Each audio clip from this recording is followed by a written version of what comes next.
so far on this very long journey, we started in San Jose, and then we drove all the way down here to San Isidro.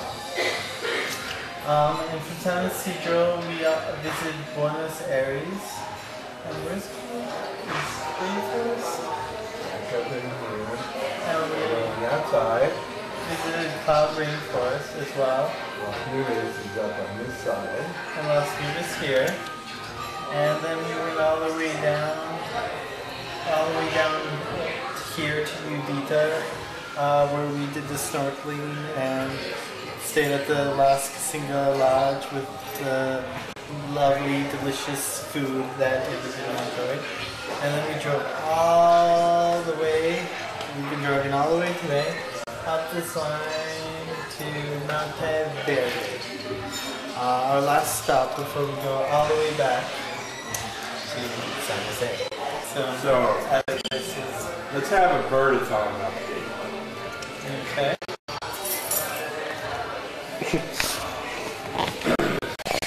Oh, hello. Here we are in Monteverde. Chris, what's happening with the bird count? Well, today was an exciting day for the birdathon.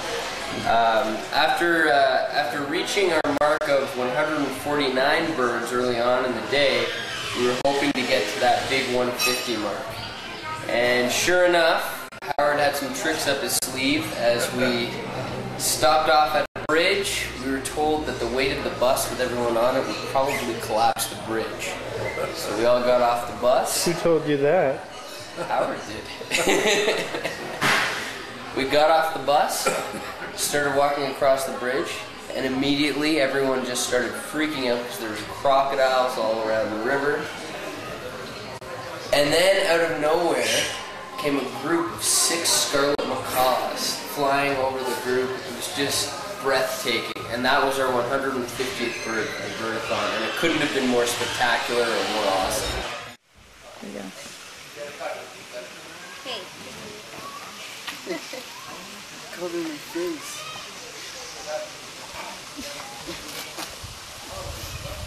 Hello, welcome to Monteverde Cloud Forest.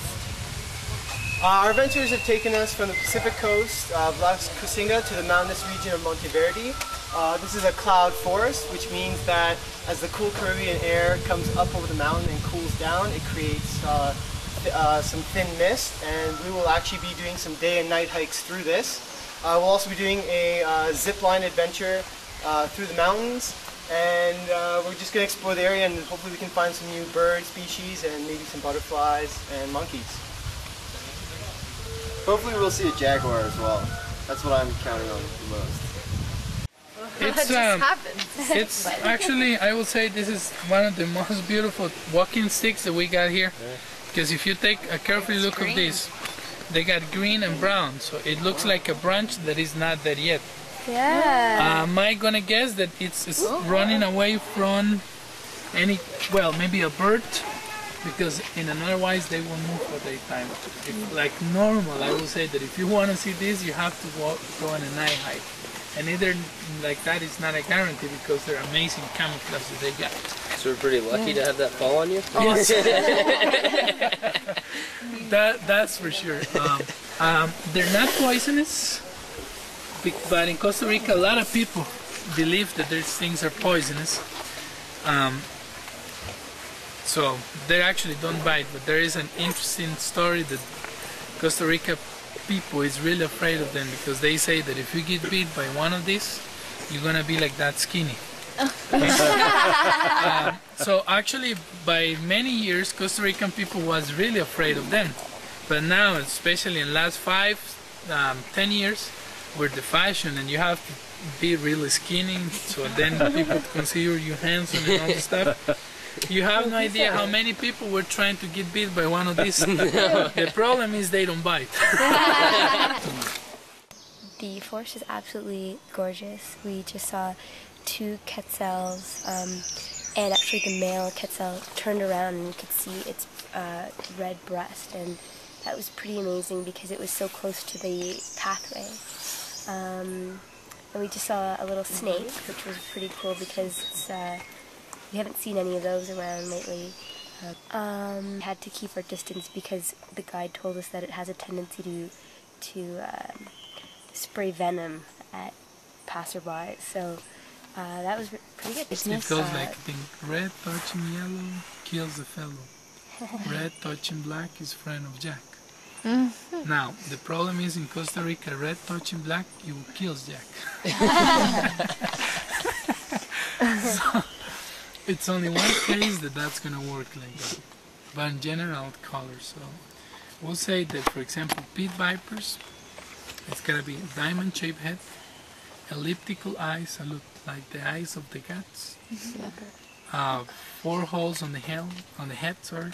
That's nasal holes, burying the pointy nose, and then big holes. They normally are the ones we see under the eye or on the same, like straight ahead of the eyes. Those are laurel pits. And then on the top of the head, small scales, because not venomous snake, they got big scales, like 9 only on the top. It's the Jedi. It's full out Jedi. New Bidal Lake. Okay. What plate is he? Common bush tanager, 13, play 46, if I'm not wrong. Write it down. I'm not really sure, but I'm sure it's 13. You can't get in unless you're invited in, and someone has to die. Say global warming can affect this. Let's say under this is going to be 300 meters, under this is going to be 600 meters of sea level, under here 900 meters, under this 1,600 meters.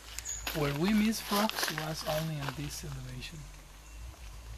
Okay, so the scientifics first, when the first group says, alright, what's global warming? First everybody believes it, right? But then they say, so how come global warming only is going to affect this area and not these elevations lower? Or why not up here? And global warming doesn't come from last 10 years or 20 or 30 years. It comes from a long time ago, which has helped that our earth comes hotter and hotter every time. That's it. Okay. And then comes the one says that it was a disease. Okay, in this case maybe the mushroom. So, but how is just gonna affect these guys? What happened if it moves down? These guys have to get affected, or the ones up. But and then they just discovered now that these spores of these mushrooms will survive between 18 up to 27 degrees Celsius. This is the elevation where these frogs, these mushrooms will live. Long time ago, 30, 40 years ago, okay, the temperature here was around 17, 18, so it was not enough to these guys survive. Now we are around 19, 20 all year round. So, because of this, maybe the mushrooms start, like, becomes a big populations by this year.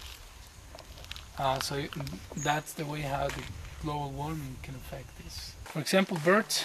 Before we have to go 300 meters of sea level to see some particular birds. Now we just need to go 600 meters. The ones that used to come 600 meters, we can see it at 900 meters. Like the Kimbiel toucan, we have to go under 900 now. We see him here. So I give you this. These ones can move to 600. 600 can move to 900. These ones to here. But what these ones here gonna do? They're on the top, so they have no places to go. So that's where we have to think and release that we're doing a lot of stuff, but maybe it won't be enough. Birds is the first early, I think the early indicator was frogs 20 years ago. Now we see 10 new types of birds in this region.